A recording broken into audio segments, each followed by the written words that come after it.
সবার ফার্স্টে স্যালুট জানাই যারা মিনিয়েচারে এত সুন্দর সুন্দর রান্না করে, এত আইটেমের রান্না করে তাদেরকে। মানে ভাই তোমাদের এত ধৈর্য কোত্থেকে আসে? তো আজকে ফার্স্ট আমি মিনিয়েচারে রান্না করলাম। এক ভাত রান্না করতে গিয়ে আমার খবর হয়ে গেছে। হয়তোবা এটা এই কারণেও হতে পারে যে আমার ফার্স্ট এক্সপেরিয়েন্স ছিল তাই হয়তোবা। তো ফার্স্ট আমি মোম দিয়ে আগুন জ্বালাই। পরবর্তীতে এটা অত ভালো কাজ করেনি। তো ১ম এই আমি হচ্ছে ভাতটা রান্না করে নিই। ভাত রান্না করতে আমার ছেলে চলে আসে। সে বলে যে, "আম্মু আমি ডিম খাবো। আমাকে মিনিয়েচারে ডিম রান্না করে দাও আরকি।" তো যেভাবে সে কাজ ছেলে যেহেতু আবদার করেছে, তাই তার জন্য আবার ৩ টা কোয়েল পাখির ডিম সেদ্ধ করে দিয়েছি। তো এখানে অনেকগুলো আইটেম নিয়েছিলাম আমি রান্না করার জন্য। তো পরবর্তীতে যদিও শাকটা রান্না করতে পারিনি। তো এখানে ভাতটা অলরেডি হয়ে গেছে। সেটার মার গাড়লাম। তারপর দেখতেছি ডিমটাও সেদ্ধ হয়ে গেছে। তারপর হচ্ছে আমি ডিমটা নামিয়ে রাখবো। মানে আজকে হচ্ছে আমার ডিম রান্নার প্ল্যানিং ছিল না। বাট ছেলের জন্য আরকি রান্না করতে হচ্ছে। তো তারপর এই যে এখানে একটু ডাল সেদ্ধ করতেছি। আমার বাচ্চারা ডাল খুবই পছন্দ করে।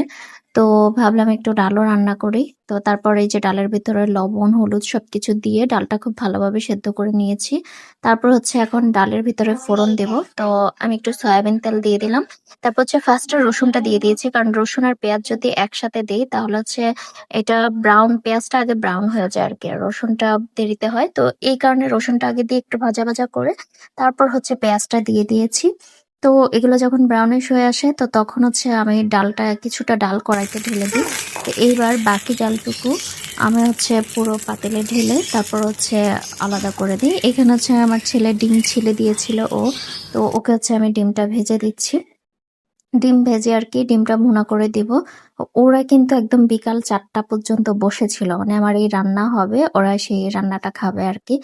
আর এইখানে আমি যে কি সমস্যায় পড়তেছিলাম, আমার কড়াই বারবার কাত হয়ে যাচ্ছিল, এদিক সেদিক চলে যাচ্ছিল। তো কি পরিমাণে যে কষ্ট হয়েছে, তো এই কারণে বললাম যারা এত ধৈর্য নিয়ে মিনিয়েচারে কাজ করে ওদেরকে আমার স্যালুট। ভাই তোমাদের অনেক ধৈর্য। আসলে ধৈর্য ছাড়া হয় না।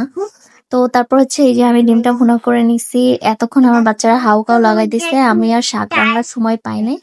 এইদিকে আমার বাচ্চারা এসে ওরা একটু রান্না করতে গিয়ে শাক-টাক ফেলে মানে আমার মেজাজ আরো বিগড়াই দিছে।